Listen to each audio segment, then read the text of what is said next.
నేను గూడా కొంచెం రిలాక్స్ అయ్యాను డార్లింగ్. అంటే 19 ఇయర్స్‌కొచ్చేసాను. 19 ఇయర్స్ 10 ఇయర్స్ బ్యాకు. ఓహ్! ఇలా ఉండాలి, అలా ఉండాలి, ఇలా మాట్లాడాలి, అలా మాట్లాడాలి, ఇలా బిహేవ్ జేయాలి. ఇవన్నీ ఫీడింగ్ ఎక్కువైపోయి మేబీ నాకు నా ఐడెంటిటీ లేదేమో. చిన్న ఇంపాస్టర్ సిండ్రోమ్ ఒకటి డెవలప్ అయ్యి. ఓహ్! మేబీ నాకంటే అదర్ పర్సన్‌కి ఎక్కువ తెలుసు. Because they are more successful. So, వాళ్ళు చెప్పింది చేద్దాం. మేబీ ఇలాంటి నంబర్ ఇంపాస్టర్ సిండ్రోమ్ అనేది పోయిండాలి ఈరోజు. బేసిక్‌గా అందుకని నేను రిలాక్స్ అయ్యాను. నేను okay. I am just genuinely being my self. నాకు సినిమాలంటే ఇష్టం. సినిమాలంటే పిచ్చి.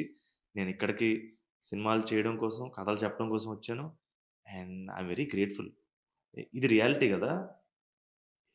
ఇంక నేను పెర్ఫార్మన్స్ అంటే ఇంక పెర్ఫార్మ్ చేయలేను. ఇంక నేను రిలాక్స్ అయిపోయాను. నాకిష్టం ఇది. ఇష్టంగా చేయాలనిపిస్తుంది. ప్రమోషన్ కూడా ఇష్టంగా చేస్తున్నాను నేను. ఓకే. లిటరల్‌గా నువ్వు నేను కూర్చున్నప్పుడు నేను జెన్యూన్‌లీ ఎంజాయింగ్ థిస్ కన్వర్జేషన్. అంటే ఇదేదో పనిలా చూడట్లేదు. Maybe that is the big difference I have hmm. Today from at least 2 years back.